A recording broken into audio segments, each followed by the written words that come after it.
దేవుని పరిశుద్ధ నామానికి మహిమ కలుగునుగాక. అనుదిన జీవాహారము అనేటువంటి కార్యక్రమాన్ని వీక్షిస్తున్న మీ అందరికీ మన ప్రభువును రక్షకుడైన యేసుక్రీస్తు నామములో మీ అందరికీ నా హృదయపూర్వక శుభాభివందనాలు. ఈ అనుదిన జీవాహారమును వీక్షిస్తున్న మీకు ఈరోజు దేవుడిస్తున్న దేవుని వాగ్దానం యెషయా గ్రంథం 41వ అధ్యాయము 13వ వచనం. భయపడకము, నేను నీ కుడి చేతిని పట్టుకొనుచున్నాను. మరోసారి యెషయా గ్రంథం 41వ అధ్యాయం 13వ వచనం. భయపడకము, నేను నీ కుడి చేతిని పట్టుకొనుచున్నాను. మన చాలా సందర్భాల్లో భయం అనేటువంటిది మనుషులను పట్టి పీడిస్తూ ఉంటుంది. భయానికి ప్రియులారా అది చిన్న పెద్ద తారతమ్యం ఏమీ లేదు. కానీ దేవుడేమన్నాడంటే భయపడకము అని అంటూ ఉన్నాడు. ఆనాటి కాలంలో ఎంతోమంది దేవుని ప్రజలు భయపడుతున్న సందర్భంలో భయపడొద్దని వాగ్దానం ఇచ్చి స్థిరపరిచాడు దేవుడు. మరియా కూడా దేవదూతను చూచి భయపడినప్పుడు మరియా భయపడకము అని దేవుడు వాగ్దానం చేశాడు. ప్రియులారా, యెహోషువతో దేవుడు అన్నాడు భయపడకము అని అన్నాడు. మోషేతో దేవుడు ఏమన్నాడంటే భయపడకము అని అన్నాడు. నిజంగా ప్రియులారా, భయము అనేది మనుషులను కృంగతీస్తుంది, మానసికంగా ఎదగనివ్వకుండా చేస్తుంది, శారీరకంగా బలహీనతను తీసుకుని వస్తుంది. ప్రియులారా, భయము అనేటువంటిది మనుషులను ఆత్మీయ జీవితంలో కూడా సన్నగిల్లింప చేస్తుంది. కానీ దేవుడేమంటున్నాడంటే భయపడకము, నేను నీ కుడి చేతిని పట్టుకొనుచున్నాను. దేవుడే మన కుడి చేతిని పట్టుకుంటున్నాడట.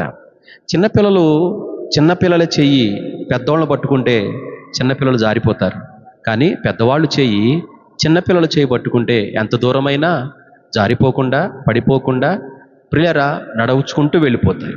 అదే దేవుడు అంటున్న మాట. మన పరమ తండ్రిని దేవుడు భయపడవద్దు, నీ కుడి చేతిని నేను పట్టుకొని ఉన్నానని దేవుడు వాగ్దానం చేస్తున్నాడు. ఏ స్థితిలో ఉన్నారో, ఏ పరిస్థితిలో ఉన్నారో దేవుడు అంటున్నాడు, దేనిని చూచి భయపడద్దు, ఆయన చేతుల్లో మన చేయిని పెడదాం. ఆయనకి మన జీవితాన్ని సమర్పించుకున్నప్పుడు అద్దరికి చేర్చగలుగుతాం. బైబిల్ గ్రంథంలో ఒక మాట రాయబడి ఉంది, వారు కోరిన రేవుకు దేవుడు వారిని నడిపిస్తాడు. మనం భయపడకుండా మన చేతిలో దేవునికి అప్పగిస్తే మన జీవితాల్లో 3 అద్భుతమైన బలమైన కార్యాలు జరుగుతాయి. దేవుడు నీ చేతిని పట్టుకుంటే ప్రియులారా బంధకాల నుంచి తప్పించబడతాం. కీర్తనల గ్రంథం ప్రియులారా 18వ అధ్యాయము 16వ వచనం. బంధకాల నుంచి తప్పించబడతాం. బంధకాలు అంటే ఏంటండి? కష్టాలు అనుకోండి, ప్రియులారా నష్టాలు అనుకోండి, రోగాలు ఇవన్నీ బంధకాలు మనుషులను ఎదగనీయకుండా చేస్తూ ఉంటాయి. ఈ బంధకాలన్నిటి నుంచి దేవుడు తప్పించే దేవుడు అయి ఉన్నాడు. రెండవదిగా, దేవుడు నీ చేతిని పట్టుకుంటే లేవనెత్తే దేవుడు ఆయన.